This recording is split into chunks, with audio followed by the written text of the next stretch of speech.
guarantee you, the moment you start wanting to do something wrong, you can hear a voice saying, you know better than that. That's the time.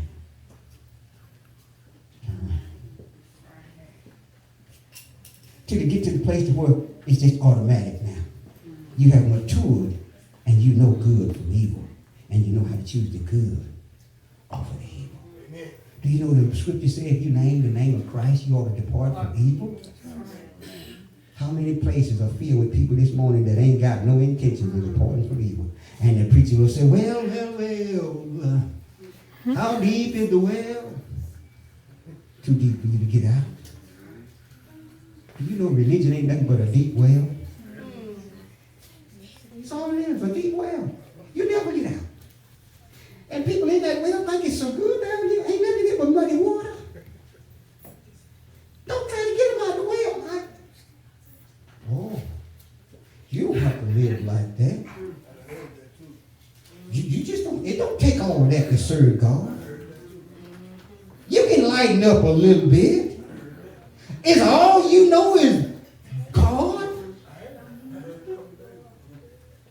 You don't have to be that sanctified. See, if you ain't sanctified, you cranktified. And most people are cranktified. Sometimes it just blows me away how quick folk can get mad over nothing. Oh, yes. Just nothing. Blow up over nothing. I found out with my children, my grandchildren, just give them some righteous instruction and watch the expression on their face. Grown-ups, just give them some righteous instruction and just look at the facial expression. How many of you heard it? They really saying talk to the hand, but they don't put the hand up. Nobody want to be told what to do. I'm grown. I thought I was too. Spent the whole Thanksgiving of my life in Houston, Texas at the age of 17. I thought I was grown.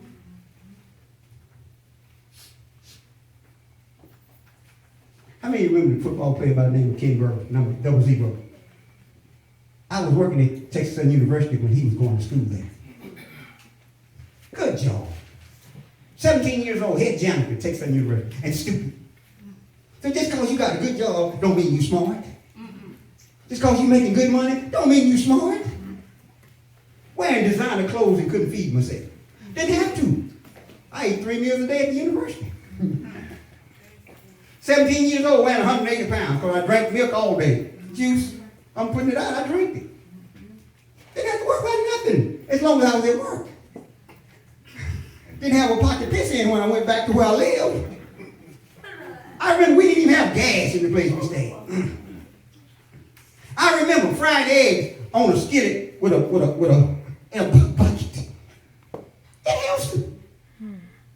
Fried eggs on a skillet in a bucket with a fire in it. So just because you got a good job or got some education, don't mean you smart. Right, amen. That don't mean you smart. What kind of decisions are you making? Making a fire in a house with a bucket. They had gas, we didn't have none. It wasn't because the city of Houston didn't like us, we just didn't have no gas. Stupid. But my clothes looked good when I went out among people. See, if you look at the way I dressed and the way I walked, you would say, that man got it going on. They just don't know it was a front. Looking good on the outside, Mike. But on the inside, like dead man bones. You see, how you look on the outside is not what God looks at. That's right. How you look on the inside. Never forget that sermon Reverend Samuel preached. Dressed up, but messed up. I was dressed up, Mike, but messed up. And when I and my cousin walked around Houston on Thanksgiving Day, nobody gave us anything to eat. I came to myself. Yeah. Back then, it was Continental Trailways, and I knew come December 1st, the state of Texas is going to give me a check. Because I worked every day. And I had a plan, bro. When I get my check, I ain't going to the liquor store. I'm going to the Continental bus station. That's what it was called back then, Continental. I said, I'm going to the Continental bus station. All I couldn't take with me, I left it. And guess what this boy did? I got on the bus. And I came out of that place where I'd been a fool, hungry, on Thanksgiving Day. Could smell the turkey and the dressing in them folks' house, but they didn't offer us none. Everybody wanted to give me something to drink. And I'm thinking, man. And all I could think about, like, that big old long stove pan of dressing that I knew my mama had in Sibley. And I'm 5 hours away. I mean, I could see that big old long stove pan full of dressing. And that big old baller with them greasy greens in it. I mean, if it didn't have meat in it, my mama wasn't going to cook it. It had to have grease swimming on the top. And I know she had a big old homemade cake sitting over there just as pretty as if it had came out the stove. And it didn't matter how many folk came around, she could feed everybody. Here I am hungry because I'm stupid. Look at somebody and say, stupidity will cause you to be hungry. But I came up with a plan. You talking about a boy in the hog pen? I was in the hog pen. I had a plan. I had to wait from the 24th to the 1st. But somebody said, my mama used to always say this, you January and February, now I'm always by myself. Amen. And I knew, come December the 1st, I'm getting out of here. I didn't come down here with no more sense, but I had sense enough to know if I could get down that trail. Somebody said it was a house at the end of that trail. I had to walk through some sand, but I was glad to walk through that sand. I had to pass some plum trees, but I was glad to, and I had to walk from some, see the bus let me off at the bridge in Shooting, but I was walking with a smile on my face. I'm going home. Every step of the way, I'm going home.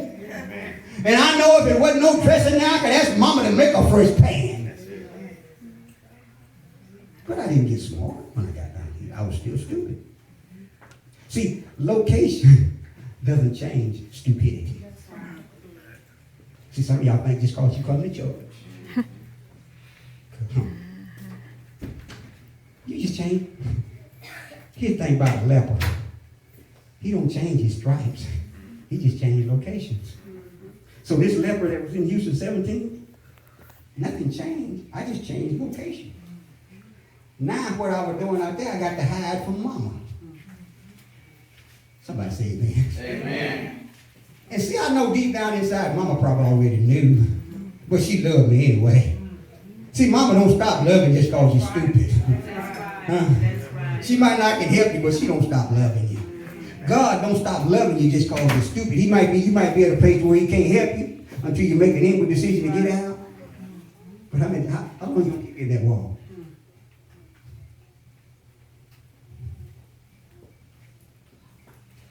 That's going to get you. And see, the wall is just like a magnet. You can say you ain't going to do it no more, and the devil will send somebody with some money. Or somebody with a car. Or some girl, I got 2 free tickets to go. All the devil is using is the 2 free tickets to get you over here. And once you get over here, he's going to start, remember? So just because you change location don't mean you stop being stupid. Are you listening to me? There have been times, brother, I said, well, this is it. My body just can't take no more. This is it. BC didn't fix it. Stand back didn't fix it.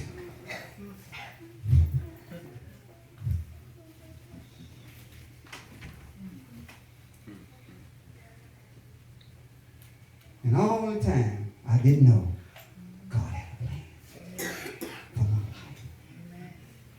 And when I said yes to him that day, I didn't know I said yes. I was just crying because I was hurt.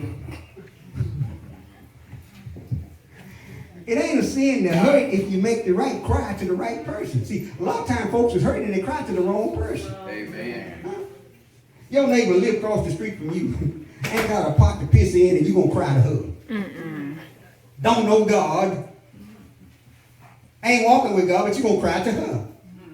Huh? There were 3 men in Jesus' day. Peter, James, and John. They went with Jesus. Turn to Matthew 7 while I'm talking. They went with Jesus one day out on the mountain.